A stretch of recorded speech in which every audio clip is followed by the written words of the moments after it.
예수님이 많은 표적을 행하시며 복음의 말씀을 전해도 유대인들이 믿지 않는 그런 이유를 지난주에 말씀해 주셨어요. 그 이유는 이사야 선지자를 통하여 이미 말씀해 주셨다는 거죠. 그래서 예수님이 이사야 선지자의 말을 인용해서 말씀하고 있어요. 하나님이 그들의 눈과 귀를 멀게 하시고 깨닫는 마음을 주지 않았기 때문에 그들은 예수님이 복음의 말씀을 아무리 전해도 복음의 말씀을 받아들이지 않고 배척하고 있다라는 이런 말씀이죠. 그래서 그들에게 깨닫는 마음과 보는 눈과 듣는 귀를 주지 않았다는 얘기는 그냥 하나님이 그냥 그대로 두셨다라고 이렇게 말씀하고 있는 거예요. 다시 말씀드리면 모든 인류는요, 복음의 말씀을 들어도 스스로 깨달아 믿지 못한다는 거예요. 저와 여러분들도 똑같아요. 그런데 그 중에 하나님 택하신 하나님의 백성이 있다는 거예요. 그들에게 하나님이 찾아오시는 거예요. 찾아오셔서 저와 여러분들의 눈을 열어주시는 거예요. 복음의 말씀을 듣고 깨달아 믿는 그런 마음을 주시는 거예요. 그래야 우리는 구원을 받을 수 있다라고 이렇게 말씀을 하고 있는 거예요. 이 말씀을 잘 설명하고 있는 것이 성경의 말씀이에요. 성경의 말씀에 다 이런 말씀을 하고 있는 거예요. 내가 너희들을 어떻게 구원할 건지 아니? 라고 하면서 계속 반복해서 말씀해 주고 있는 거예요. 우리는 창세기 41장까지 이렇게 다 배웠으니까 제가 잠깐 창세기에서 정말로 이렇게 하나님이 깨닫는 마음과 보는 눈과 듣는 귀를 열어주셔야만 이렇게 우리가 믿을 수 있는 것인지 그것을 다시 한번 생각해보는 의미에서 이제 말씀을 드릴게요. 그것을 가장 잘 설명하고 있는 것이 뭐냐면 야곱과 리브가의 별미 사건이에요. 그 별미 사건이 가장 쉽게 설명한 거예요. 그런데 이제 그거 말고도 다 설명을 그렇게 하고 있는데 잠깐 말씀을 드릴게요. 아브라함 있죠. 아브라함에게는 어떻게 약속했어요? 내 옷으로 메시아를 보내서 천하 만민을 구원할 거라고 했어요. 자식 없는 아브라함에게 자식을 줘서 천하 만민을 구원한다고 했어요. 이 말씀을 아브라함 믿고 있었어요. 그랬는데 아브라함은 어떻게 했어요? 하나님이 자식을 안 주니까 내가 사라의 종 하갈에 들어가서 아들을 낳으면 그를 통하여 메시아를 보내려고 하는구나. 이것이 하나님의 뜻이구나. 그러니까 사라에게 아들을 안 주지. 이런 생각을 하고 사라에게 들어가서 아들을 낳았어요. 그랬더니 너는 내 앞에서 완전하라고 하죠. 행하여 완전하라고 해요. 그러면서 뭐라고 해요? 할례를 행하라고요. 할례를 행하라고요. 그러니까 할례를 행했어요. 할례를 행한 다음에 누가 태어나요? 이삭이 태어나요. 아브라함이 거듭났다는 의미를 그렇게 말씀하고 있는 거예요. 근데 아브라함이 거듭나게 된 이유가 뭐다? 그 이삭이 모리아산에 바쳐져요. 번제로 드려져요. 그러니까 아브라함의 후손으로 오실 예수님이 십자가에 번제로 드려짐으로 내가 거듭나게 된다는 것을 알고 깨닫게 만든 거예요. 그렇게 아브라함이 할례를 행한 의미가 바로 그건데 할례를 행함으로 아브라함은 어떻게 됐어요? 생리적인 현상을 해결할 때마다 소변을 볼 때마다 그것이 자꾸 생각나는 거예요. 그렇게 영원히 잊지 못하는 자가 됐다라는 거예요. 그러니까 그럼 아브라함이 그 복음 말씀을 믿은 것은 아브라함 스스로 믿은 건가요? 아니요. 하나님이 이렇게 믿도록 만들어 준 거예요. 그래서 믿을 수가 있더라고요. 하나님이 간섭해 주지 않으면 믿지 못한다고 이렇게 말하는 거예요. 그럼 야곱을 한번 예를 들어보죠. 야곱. 다 배우셨으니까 아실 거예요. 야곱은 이제 받던 아람에서 이제 돌아오죠. 어디로 가라고요? 베델로 돌아가라고요. 하나님 나라로 가라는 의미예요. 그랬더니 베델로 가라고 했더니 야복강에서 누구를 만나요? 에서가 온다는 소식을 들어요. 그러니까 나 하나님 못 가요. 그러니까 하나님과 밤새도록 씨름을 해요. 왜 못 가냐? 내가 가게 할 거야 라고 해서 씨름한 다음 뭐요? 허벅지 관절을 쳐요. 네 힘으로 가는 게 아니라는 거예요. 하나님이 다 이끌어 간다는 거예요. 그래서 어떻게 해요? 그 후에 이제 다리를 절면서 그는 사건에 머물면서 디나 사건이 나죠. 디나 사건이 나요. 그래서 그들을 다 죽이는 사건. 그래서 어쩔 수 없이 베델로 갈 수밖에 없도록 만들어주는 거예요. 그것이 바로 예수님의 죽으심과 부활로 우리를 하나님 나라로 이끌어 가신다는 거예요. 그래서 그 야곱은 어떻게 됐을까요? 그 디나 사건을 통하여 이렇게 가게 된 그 사건 평생 잊을 수가 있을까요? 못 잊어요. 아브라함이 할례를 행한 것과 똑같은 거예요. 그래서 그는 이제 믿음의 용사로 야곱이 이스라엘로 이름이 바뀌는 거예요. 하나님 백성으로 바뀌는 거예요. 아브라함도 아브라함으로 할례를 행함으로 바꿔주죠. 똑같은 의미예요. 똑같은 의미로 야곱 스스로 믿음에 이르지 못한다고 이렇게 말씀하고 있는 거예요. 그럼 우리가 배우고 있는 요셉과 형제들 한번 보죠. 이제 요셉은 7년 풍년의 양식을 저장하고 7년 흉년을 대비하고 있었죠. 그랬는데 형들이 기근에 이르자 요셉에게 와서 양식을 사러 와요. 첫 번째 왔을 때는 어떻게 해요? 누군지 모르게 딱 감춰요. 감추고 나서 너희들 베냐민 데려오래요. 베냐민은 누구라고 말씀드렸어요? 요셉과 베냐민은 나중에도 또 설명드리겠지만 두 마리 염소예요. 그러니까 대속제일 날 여호와께 드려지는 두 마리 염소. 한 염소는 여호와께 드려지고 한 염소는 아세셀 염소예요. 아세셀 염소를 상징하는 것이 베냐민이에요. 그리고 여호와께 드려진 염소가 요셉이에요. 상징적으로 표현하고 있는 거예요. 그래서 요셉은 베냐민을 데려오라 하죠. 왜 베냐민을 데려오라고 할까요? 보고 싶어서? 성경은 그런 거 얘기 안 해요. 우리가 생각하는 거 얘기 안 해요. 베냐민을 데려오라는 것은 복음의 말씀을 너희들이 먹어야 된다는 의미예요. 구약에서 약속하신 것을 이루시기 위해서 오신 예수님. 그분에 대해서 너희들은 알아야 된다는 거. 그러니까 성경의 말씀을 십자가로 풀어진 말씀을 들으라는 얘기예요. 듣게 되면 우리는 믿음이 열리게 된다는 거예요. 그래서 이제 베냐민을 데리고 오라는 거예요. 그러면 이제 두 번째, 이제 베냐민을 데리고 형들이 와요. 그러니까 요셉이 어떻게 하죠? 그들에게 발 씻을 물을 줘요. 발을 씻는다는 얘기는 뭐예요? 내가 너희들은 우리 집에서 평안히 쉴 수 있도록 해준다는 의미를 담고 있는 거예요. 그냥 발을 씻어주는 게 그게 저희가 아니고. 그래서 예수님이 제자들의 발을 씻어준다는 것은 내가 너희들을 복음 말씀을 잘 깨달아 믿게 할 거야. 자세하게 전해줄 거야. 잊지 않게 만들어줄 거야. 그래서 내가 하나님 나라에서 편을시게 할 거야 라는 의미를 담고 있는 것이 예수님이 제자들의 발을 닦아주는 거예요. 그래서 우리가 이웃에 서로 발을 닦아주라는 얘기는 복음의 말씀을 알고 있는 것을 서로 자세하게 전해주라는 거예요. 그래야 우리는 복음의 말씀을 잊지 않고 있다가 하나님 나라로 들어가게 된다는 의미로 그렇게 말씀을 하고 있는 거예요. 엉뚱한 대로 했는데 요셉이 이제 그렇게 하죠. 그리고 나서 형들을 요셉의 집으로 인도를 해요. 그리고 요셉의 음식을 나눠주게 돼요. 형들에게 주는 것보다 요셉에게는 5배나 줘요. 자기 동생이니까 5배나 주는 건가요? 아니에요. 5이라는 의미가 뭐예요? 우리의 모든 죄, 율법을 상징하는 죄예요. 그 형들의 모든 죄를 이 베냐민이 지고 있어. 그러니까 형들은 누구를 상징해요? 교회, 저와 여러분들을 상징하는 거예요. 저와 여러분들을 상징하는 이 모든 죄, 교회의 모든 죄를 예수님이 졌다라는 의미예요. 베냐민은 예수님의 의미라고 말씀드렸죠? 약속의 말씀 이루어 주시기 위해서 오신 예수님. 그분이 우리의 모든 죄를 진 분이라는 거예요. 다시 말씀드리면 요한복음 1장에서 뭐래요? 예수님을 보고 세례 요한이 보라 세상 죄를 지고 가는 하나님의 어린 양이라고 하죠. 그 모습이 바로 베냐민의 모습이에요. 베냐민에게 요셉의 음식을 5배나 주는 거예요. 그리고 나서 형들을 이제 돌려보내죠. 형들에게 양식도 주고 돈도 돌려주고 그리고 이제 형들을 돌려보내게 되는데 베냐민 자루에게만 요셉의 은잔을 넣어요. 그러면 은잔은 어떤 의미예요? 십자가 대속이잖아요. 예수님이 이제 겟세마네 동산에서 기도하시잖아요. 어떻게 기도해요? 아버지 이 잔을 내게서 옮겨주시옵소서. 그렇지만 아버지 뜻대로 하길 원합니다. 라고 이렇게 말하죠. 십자가 대속을 잘 말하는 거예요. 그의 모든 죄를 지고 예수는 십자가에서 죽으시는 모습을 그리고 있는 것이 바로 베냐민에게 은잔을 넣어주는 모습이에요. 그리고는 이제 그대로 보내서 결국은 뒤쫓아가서 그들을 잡아오죠. 잡아오고 나서 그것이 밝혀지죠. 그러면 이 사건을 통하여서 이 형들이 어떻게 됐을까요? 이 형들은요, 지금 요셉은 이 형들에게 뭐를 전해주고 있냐면 복음의 말씀을 듣기 시작하니까 복음을 깨달아 믿게 해서 마음에 확 심어주는 역할을 하고 있는 거예요. 요셉이 그렇게 하고 있는 거예요. 복음을 잊지 않게 만들어주는 모습을 그리고 있는 거예요. 그래서 이제 결국은 이제 이들이 끌려와서 이제 막 이렇게 싹싹 빌고도 하는데 결국은 어떻게 돼요? 요셉이 자기가 누군지 알려줘요. 형들과 교회와 예수님, 즉 하나님이 이렇게 화목하게 되는 모습을 그리고 있는 거예요. 그러니까 교회가 구원받은 모습을 그리고 있는 거예요. 복음의 말씀을 믿고 깨닫게 되었다는 의미를 담고 있는 거예요. 마치 아브라함이 할례를 행하고 이삭을 모리아산에 바치는 그런 믿음의 용사가 된 것처럼 동일한 의미예요. 야곱이 이제 베델로 돌아오는 모습과 동일한 의미예요.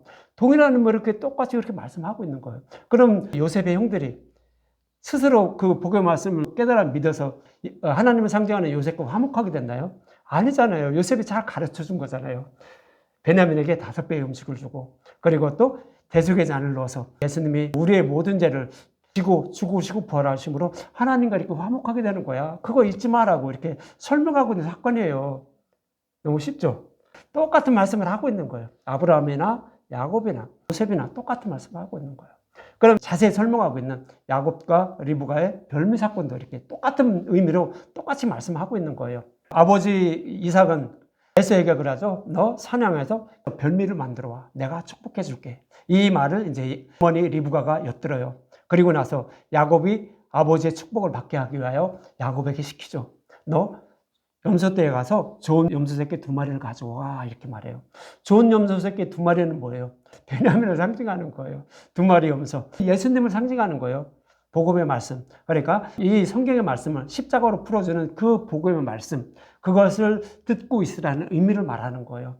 그러면 내가 아버지가 즐기는 별미를 만들어줄게. 그럼 이 별미는 뭐예요? 우리는 율법을 다 지켜야 된다는 의미예요. 그럼 우리가 율법을 다 지킬 수 있는 방법은 뭐예요? 죄를 하나도 범하지 않아야 되는 건가요? 아니요, 우리는 죄를 범한다라고 성경 여기저기에서 말씀하고 있어요.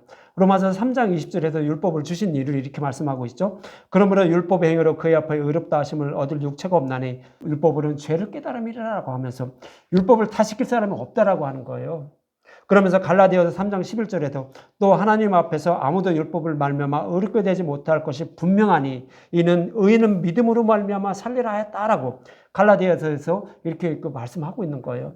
그것처럼 우리가 율법을 온전히 지키는 방법은 죄를 하나도 범하지 않는 게 아니에요. 에서처럼 사냥에서 별미를 만들어 놓은 게 아니라고요.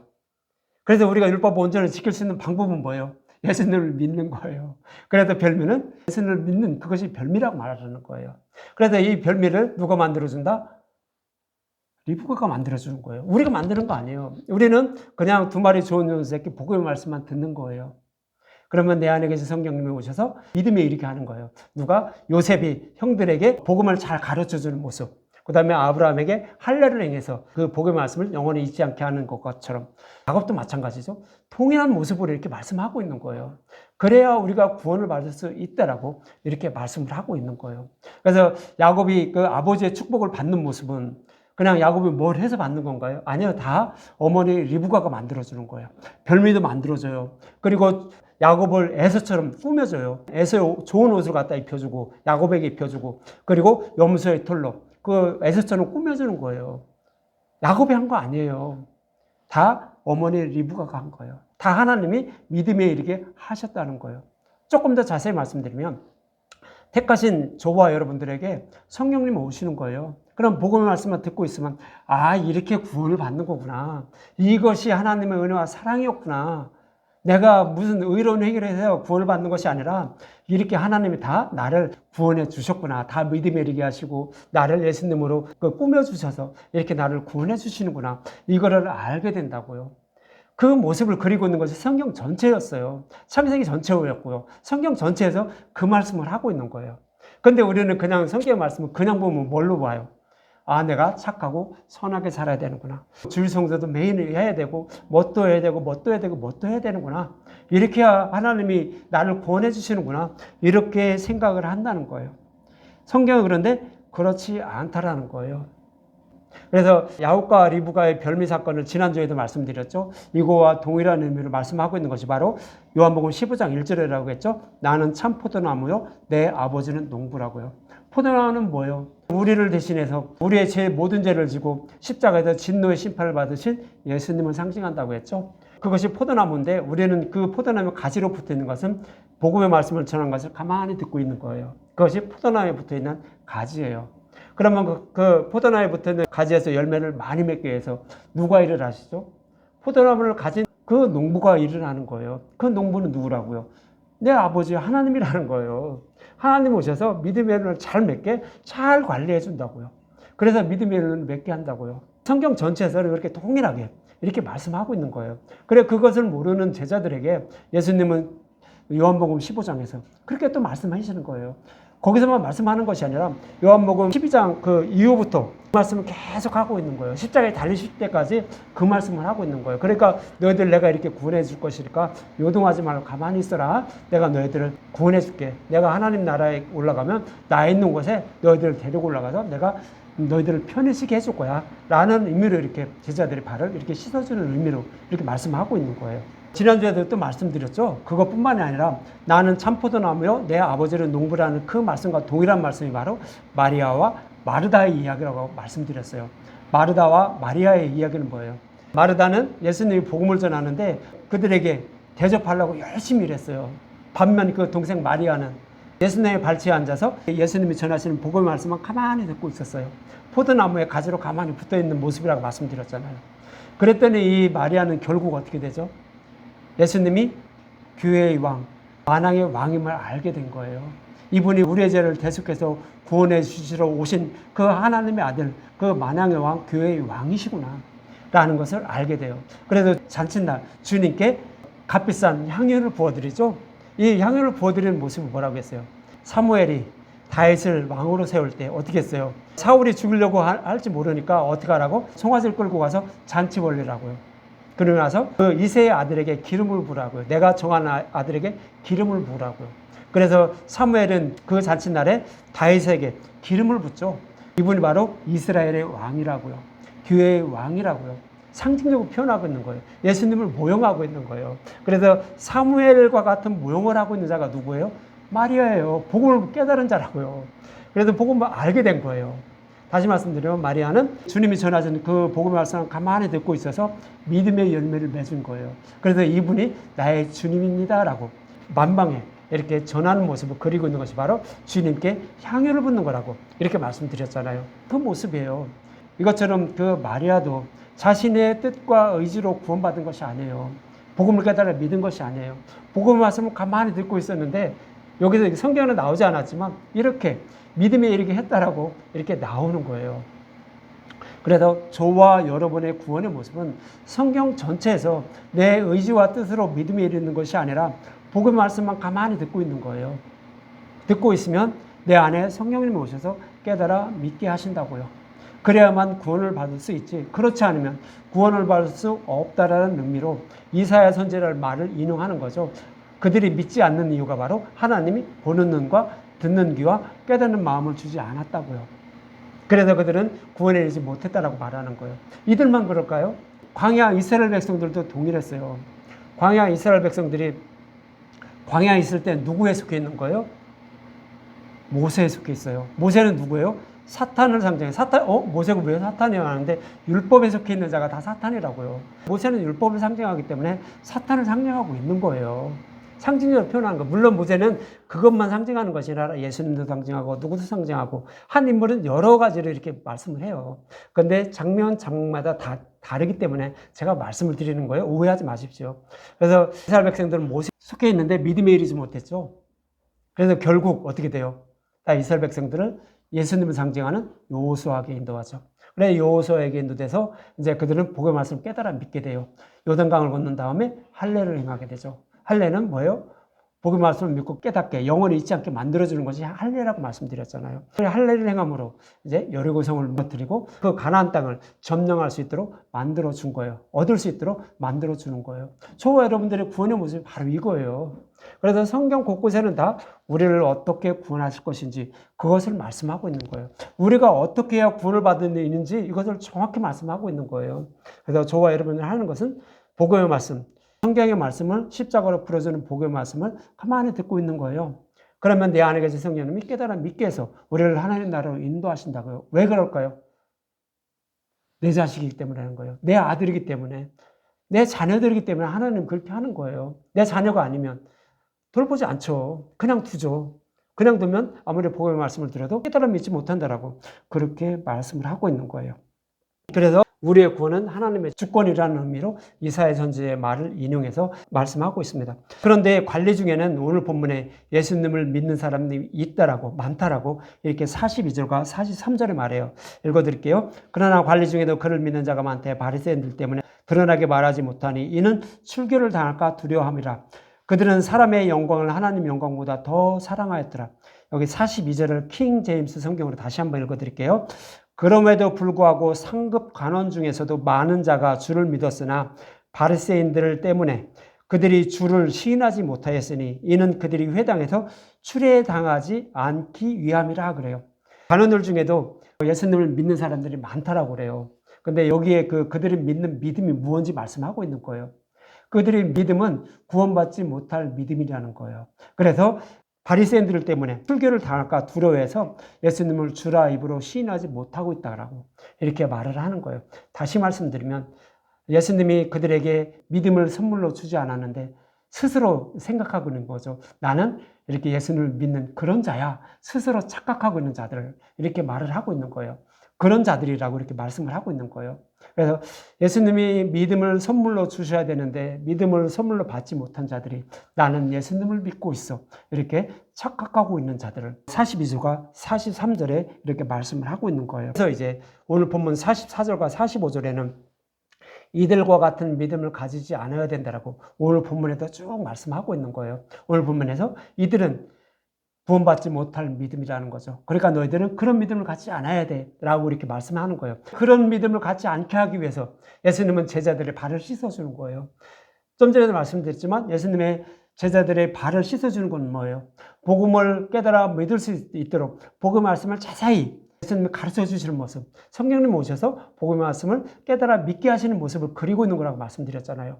왜요? 내 자녀들이기 때문에, 내가 택한 자들이기 때문에, 내 아들들이기 때문에 그들을 구원하기 위해서 이렇게 자세히 설명하는 거예요. 그래서 요한복음 13장에는 예수님이 자기가 십자가에서 죽으시고 아버지께 계신 곳으로 돌아갈 것을 아시고 제자들을 사랑하시되 끝까지 사랑한다고 하는 거예요. 끝까지 사랑하는 건 뭐예요? 이들이 복음의 말씀을 영원히 잊지 않고 살아갈 수 있도록 자세하게 설명해 준다는 그런 의미예요. 그래서 이들이 구원받을 수 있는 방법을 자세하게 설명해 주는 거예요. 그것이 이제 예수님 십자가에 달리실 때까지 그 모습을 이렇게 말씀을 하고 있는 거예요. 그래서 오늘 31절에 보면 오직 내가 아버지를 사랑하는 것과 아버지께서 명하신 대로 행하는 것을 세상이 알게 함이로라. 일어나 여기를 떠나자 하시니라 이렇게 말합니다. 예수님은 아버지께서 명하신 일만 하신다는 거예요. 다른 일 하나도 안 한다는 거예요. 결국 예수님이 누구다? 하나님이라는 뜻이에요. 그런 의미로 이렇게 말하고 있는 거예요. 그래서 하나님이 어떻게 우리를 사랑해 주시는지 이것을 알게 하기 위해서 예수님은 이런 일들을 하고 계시다라고 이렇게 말씀을 하고 있는 거예요. 그러면서 46절에는 이렇게 말씀하시죠. 나는 빛으로 세상에 왔으니 물은 나를 믿는 자로 어둠에 거하지 않게 하려 함이로라 그래요. 어둠과 빛을 설명하고 있죠. 어둠은 뭐라고 했어요? 진리의 말씀, 복음의 말씀을 알지 못하는 자들. 이들을 어둠이라고 그래요. 그런 자들에게 빛을 비추어서 복음을 알고 깨달아 믿게 하시기 위해서 오신 분이 누구다? 예수님이라는 뜻이에요. 그것이 빛으로 오신 예수님, 그 말씀을 하고 있는 거예요. 그래서 어둠에 있었는데 너희들을 어둠에 있지 않게 하기 위해서 내가 왔어. 복음을 자세히 깨달아 믿게 하기 위해서 내가 왔어 라고 예수님이 그렇게 말씀하고 있는 거예요. 이 어둠이 무엇인지는 예레미야 42장에서 잘 말씀하고 있어요. 예레미야 42장 22절과 23절에 보면 예레미야 선지자를 통하여 이제 복음으로 돌아오라고 여호와께 돌아오라고 이제 이스라엘 백성들에게 전했죠. 근데 이스라엘 백성들은 그 말씀을 듣지 않았어요. 그 뜻이 아니라고 하면서 돌아오지 않았어요. 그래서 결국 이 이스라엘 백성들은 바벨론 포로에 끌려갈 수밖에 없게 된 거죠. 이 모습을 바라보고 있는 예레미야 선지자의 말을 이제 예레미야 4장 22절과 23절에 이렇게 말씀하고 있는 거예요.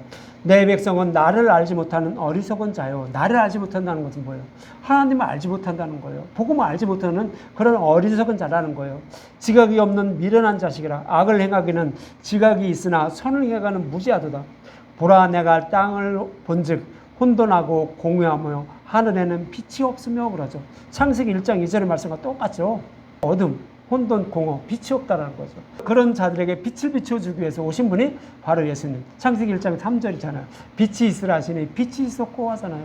진리의 말씀을 모르는 그런 어둠에 있는 자들에게 빛을 비춰서 복음을 전해서 그들을 구원하기 위해서 오신 분이 바로 하나님이라고, 예수님이라고 이렇게 말씀을 하고 있는 거예요. 예수님 오신 목적은 딱 그거예요. 저와 여러분들을 구원하시기 위해서 오신 거예요. 아, 누구 뭐 예수님 십자가에서 죽으심으로 우리를 구원해 주신 거 누가 모르나요? 쪽으로는 다 알아요. 그러나 우리는 가시밭, 돌짝밭, 길가밭 같아서 우리는 믿음에 이르지 못한다고요. 아무리 그거 지식의 말씀은 그거 우리는 알고 있어도 떡 굽는 관원성처럼 새들이 다 먹어버리기 때문에 우리는 믿음에 이르지 못한다고요. 그래서 그들에게 빛을 비추어서 그 마음에 새겨주셔서 잊지 않게 만들어주셔서 구원해 주시기 위해서 오신 분이 바로 예수님이라고요. 그것이 바로 이제 나는 빛으로 세상에 왔으니 물은 나를 믿는 자로 어둠에 거하지 않게 하기 위해서 내가 왔다라고 이렇게 말씀하고 있는 거예요. 그래서 이렇게 그 관원들처럼 예수님을 믿고자 하나 주로 입으로 시인하지 못하는 저와 여러분들에게 예수님이 오셔서 우리를 주라 입으로 신하게 만들어서 구원해 주시기 위하여 오셨다라고 이렇게 말씀을 하고 있는 거예요. 그러면서 오늘 보면 47절과 48절에는 이렇게 말씀하고 있죠. 사람이 내 말을 듣고 지키지 아니할지라도 내가 그를 심판하지 아니하노라. 내가 온 것은 세상을 심판하려 함이 아니에요 세상을 구원하려 함이로다. 나를 저버리고 내 말을 받지 아니하는 자를 심판하는 이가 있으니 곧 내가 한 말이 마지막 날에 그를 심판하리라 이렇게 말하죠. 그렇죠. 예수님이 이 땅에 오신 이유가 뭐예요? 심판하려고 오신 것이 아니라는 거죠. 우리를 구원하기 위해서 오셨다는 거예요. 우리는 이미 어떻게 해요? 심판을 받은 자들이에요. 아담과 하와의 죄로 인해서 선악과를 먹음으로 사탄의 노예로 살아가요. 에덴 동산에서 쫓겨났어요. 그래서 에덴 동산에서 쫓겨난 자들은 다 지옥불로 들어갈 수밖에 없는 자들이에요. 그런데 그들을 구원하기 위해서 예수님 오셨어요. 에덴 동산에서 쫓겨난 아담과 하와를 구원하기 위하여 여자의 후손으로 메시아를 보낸다고 말씀드렸잖아요. 그 메시아가 바로 빛으로 오신 예수님이라는 뜻이에요. 그래서 그들을 구원하기 위하여 이렇게 오셨다는 거죠. 그래서 저와 여러분들의 모습, 아담과 하와의 후손들인 모든 인류의 모습을 이사야 42장 6절과 7절에는 이렇게 표현하고 있는 거예요.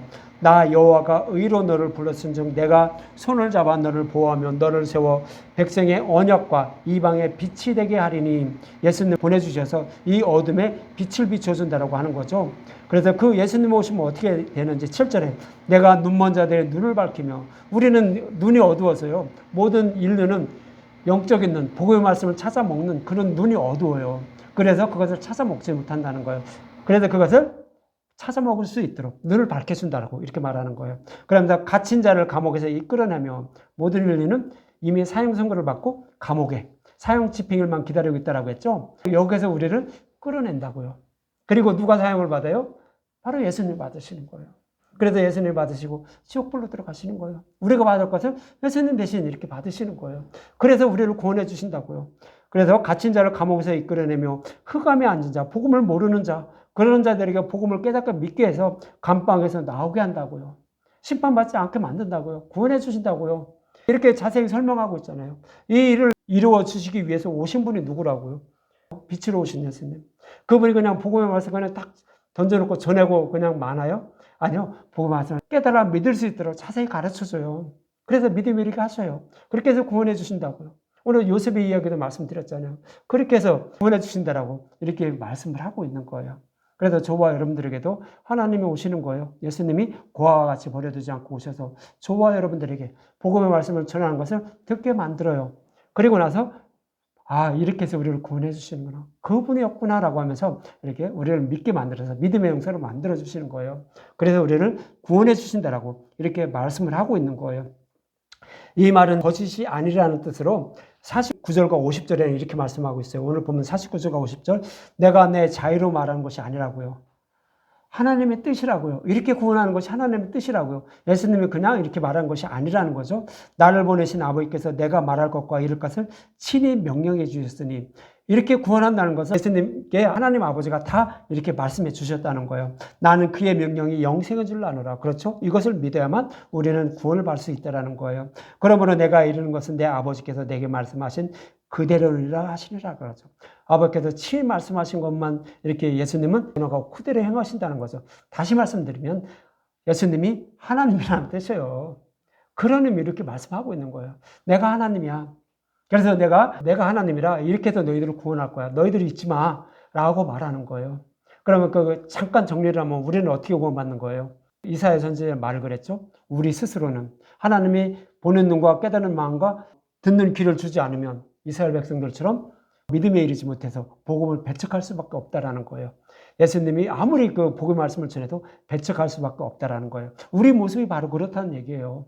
그런데 그런 우리들을 어떻게 해서 구원하기 위해서 어떻게 구원해요? 창세기에 다 풀어졌죠? 아브라함처럼, 그 다음에 야곱처럼, 그 다음에 또 요셉처럼, 요셉이 형들을 자기를 이끌어들여서 형들과 요셉이 화목하게 한 것처럼, 또 야곱과 리브가의 별미 사건처럼 똑같은 말씀이에요. 그 다음에 나는 포도나무요, 내 아버지는 농부라고 말씀하신 거죠. 그것도 똑같은 말씀이에요. 또 마리아와 마르다의 이야기도 똑같은 말씀이고요. 이렇게 해서 우리를 구원해 주신다라고 그렇게 성경 말씀하고 있는 거예요. 그래서 저와 여러분들이 해야 될 것은 찾고 구하고 두드려야 되겠죠. 그러면 아버지가 뭘 준다고요? 좋은 것, 성령님을 보내주셔서 너희들을 믿음에 이르게 해서 너희들을 구원해 주지 않겠느냐. 그러니까 너희들은 복음의 말씀을 들으며 찾고 구하고 두드려라 라고 성경은 그렇게 말씀을 하고 있는 것입니다. 이렇게 우리를 구원하신다라고 이렇게 성경은 말씀하고 있는데, 유대인들은 율법에 기록된 말씀을 온전히 지키는 것이 하나님을 섬기는 일이며 구원받는 길이라고 믿고 있는 거예요. 지금도 그러고 있어요. 그들만 그럴까요? 예수님을 믿는 수많은 기독교인들도요, 성경에 기록된 말씀대로 착하고 선하게 살며 교회만 다니면 구원을 받는다라고 그렇게 생각하고 있다라는 거예요. 이들은 다 누구와 같은 거예요? 유대인들과 똑같아요. 우리가 어떻게 구원을 받는지 그것을 알지 못해요. 성경은 너무 친절하게 자세히 설명하고 있는데 그것을 알지 못한다고요. 그러니까 엉뚱한 데 자꾸 기울이고 엉뚱한 데 자꾸 쫓아가요. 구원받지 못한다고요. 여러분들은 흔들리지 마시기 바랍니다. 어떻게 구원받는지 정말로 너무 쉽게 잘 설명하고 있죠. 그러니까 그것만 우리는 바라고 이렇게 있는 거예요. 제자들도 똑같았어요. 제자들도 그것을 믿지 못하고 있었는데 예수님이 자세히 설명해 주는 거예요. 그래서 마가다락방인가요? 어디서 기다리고 있었죠? 그리고 나니까 누가 오셨어요? 성령 오셨잖아요. 오순절이 되면 성령 오시고 이제 복음을 깨달아, 이게 자꾸 생각이 나죠? 그래서 깨달아 믿은 거예요. 그래서 복음을 전하는 그런 자들로, 믿음의 용사로 뭐 이제 복음을 전하는 그런 자들로 가는 거예요. 우리의 구원의 모습이에요. 성경에서 다 그렇게 말씀을 하고 있는 것입니다. 이렇게 우리가 구원을 받는 모습을 이렇게 잘 설명하고 있는데 그들은 그렇지 않다라고 하면서 이렇게 생각을 하고 있다는 거죠. 그래서 성경은 분명히 창세기 1장부터 빛이신 예수님을 보내주셔서 십자가에서 죽으시고 부활하여 복음의 말씀을 깨달아 믿게 한다는 거. 누가 한다? 하나님이 하신다는 거예요. 그렇게 하시고 죄를 덮어주셔서 구원해 주신다라고 말씀하고 있는 거예요. 그래서 예수님은 이 약속의 말씀을 이루시려고 십자가에서 죽으신다고 말씀하고 있는 거예요. 제자들에게 그렇게 말씀하고 있는 것이며 저와 여러분들에게 말씀하고 있는 것이며 예수님은 저와 여러분들을 고아와 같이 버려두지 않고 다시 온다라고 하죠. 어떻게 오셔요? 성령으로 오시는 거예요. 성령으로 오시죠. 다시 오셔서 복음의 말씀을 보고 듣고 깨달아 믿게 하여 하나님 나라로 인도하신다라고 이렇게 말씀하고 있는 거예요. 그래서 예수님은 내가 너희들을 그냥 버려두고 가는 것이 아니라 내가 너희들의 거처를 예배하러 가노니 라고 말씀하고 있는 거예요. 그래서 우리가 하나님 나라로 들어갈 수 있는 모든 준비를 하기 위해서 하나님 나라로 가신다라고 이렇게 말씀하고 있는 거예요. 이 약속의 말씀을 꼭 믿고 무엇이든지 주께 구하면 다 이루어 주신다고 요한복음 14장 13절은 말씀하고 있는 거예요. 요한복음 14장 13절 너희가 내 이름으로 무엇을 구하든지 내가 행하리니 이는 아버지로 하여금 아들로 말미암아 영광을 받으시게 하려 함이라. 그래서 구원에 필요한 모든 것을 이루어 주신다는 뜻으로 복음을 깨달아 믿게 하여 구원해 달라고 너희들이 구하면 내가 그 구하는 그거 내가 반드시 이루어줄게. 그렇게 구하라라고 이렇게 말씀을 하고 있는 거예요. 그래서 저와 여러분도 이 말씀을 잊지 마시고 복음의 말씀을 깨달아 믿게 하여 믿음의 자녀가 되게 해달라고 간절히 구하는 분들이 되시기 바라며 예수님에 대하여 더 알아가는 성경의 말씀에 대하여 복음의 말씀에 대하여 더 알아가는 저와 여러분들이 되셨으면 합니다.